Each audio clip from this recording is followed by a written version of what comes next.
હે ભગવાન, આ દેવરો ક્યાં ગયો હશે? બે દીથી ઘરે નથી આવ્યો.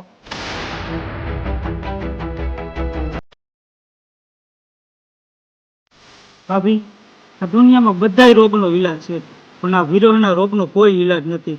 હવે તો બસ ભગવાન પાસે એ જ પ્રાર્થના છે કે દેવરાને જલ્દી સાજો કરી દે.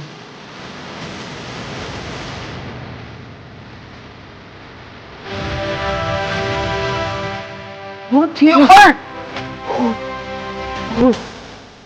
ઉઠ. મને એ બી યાદ છે, તેજલના મરી ગયા પછી આ દેવડો દીકરો નદીના કાંઠે 8 દી લગી એમને એમ બેઠો રહ્યો હતો.